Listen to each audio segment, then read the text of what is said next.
Première question de notre public. Notre diaspora est-elle en recherche d'identité? Ok, je remercie Jean. Je disais donc que je remercie Hamza d'être avec nous aujourd'hui et pour cette belle conférence, belle table ronde. Et je remercie aussi Ubuntu d'organiser cela pour nous ici au Luxembourg. Et ce que je voulais ajouter ici, c'est que quand vous nous définissez comme diaspora, ça me pose un peu un problème. Je voudrais qu'on m'appelle africain de l'extérieur. Parce que diaspora, moi je pense toujours au terme juif, ce n'est pas notre terme. Et nous avons aussi déjà des termes désignés par l'Union africaine pour parler de la 6e région du continent. Pourquoi nous ne nous approprions pas de ça? Et ce que j'ai remarqué aussi chez les Africains de l'extérieur, comme je veux bien le dire, c'est que cette génération qui est venue d'Afrique et qui est venue chercher, et nous avons eu ici des enfants qui sont nés à l'extérieur et qui aiment l'Afrique plus que nous-mêmes. Mais le problème, juste, c'est que est-ce que l'Afrique les aime? Quand ils décident, parce qu'ils ont le rejet de la société qui les ont vus naître. C'est surtout dans les pays qui ont été colonisateurs. Je suis content d'être au Luxembourg parce que le Luxembourg n'a pas un passé colonial. Nous n'avons pas le même système qu'en France ou en Belgique. Et donc, il faudrait qu'on relève cela pour voir que ces enfants ont plus la notion africaine que ceux qui sont venus travailler. Mais quand ils vont en Afrique, vouloir construire l'Afrique, est-ce qu'on les accepte? Parce qu'on les voit toujours comme des étrangers. Et ça pose problème. Si bien qu'on devrait construire une autre Afrique dans notre région, c'est-à-dire la 6e région du continent africain.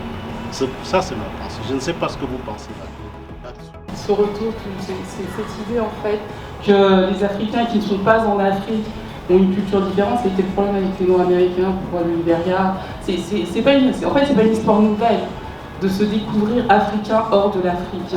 C'est ça en fait. Le rapport entre nous les Africains qui sommes nés peut-être sur le continent ou en dehors du continent, je pense que le rapport qu'on peut avoir avec l'Afrique, c'est dire qu'on l'aime plus que les autres, ça dépend. Est-ce qu'on l'aime dans un esprit colonial? Est-ce qu'on l'aime dans un esprit, je dirais, ancestral?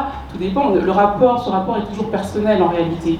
Et je pense que c'est des questions qui se sont déjà posées par le passé. Non, mais je pense que tu as dit, en fait, le rapport il est personnel. Il y a des personnes qui sont nées en Afrique, qui sont africaines, qui n'aiment pas du tout l'Afrique. Voilà. Il y a des Européens qui n'ont jamais été en Afrique, qui adorent l'Afrique. Je pense qu'on ne peut pas. Enfin, c'est assez compliqué parce qu'en fait, ça renvoie vraiment au choix personnel. On a aussi tous ceux qui sont nés, qui ont étudié en Afrique, qui viennent ici étudier en Europe et certains y restent et d'autres rentrent.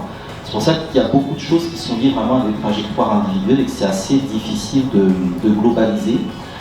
Après, sur les termes, effectivement, le concept de la 6e région est apparu pour parler de la diaspora qui a été promue par l'Union africaine. Alors, ça faisait très longtemps que les militants panafricains, plus de 40 ans, réclamaient que la diaspora soit prise en compte, puisque la diaspora est vraiment vue comme une force motrice du continent africain.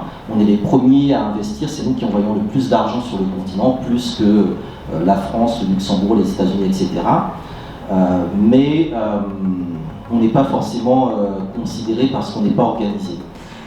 Donc là, il y a une 6e région qui existe, mais elle est très floue. Donc il y a eu il y a plusieurs réseaux. Il y a le Forum des Afro-descendants qui s'est ouvert récemment. Enfin, il y a une certaine compétition autour de ce qu'est exactement cette diaspora, qui sont ces Africains de l'extérieur. Est-ce que par Africains de l'extérieur, on renvoie aux ressortissants que nos pays d'origine mettent dans les ministères chargés des Maliens de l'extérieur, des Sénégalais de l'extérieur, etc.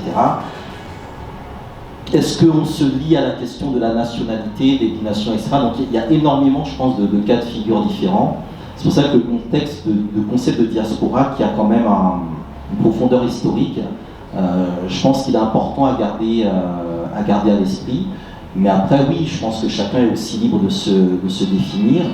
Moi, je sais qu'avant le Covid, il y a beaucoup de jeunes qui m'invitaient pour des conférences, qui se disaient tous afropéens, Bon, là, j'ai l'impression que le terme est moins utilisé, mais en tout cas, ça renvoie en fait à des recherches identitaires, qu'on cherche à se définir. Peut-être que vous, par rapport à votre parcours, votre génération, votre expérience africaine de l'extérieur vous va davantage. Moi, je pense que chacun a le droit effectivement de se définir. D'autres vont dire, nous, on est noirs.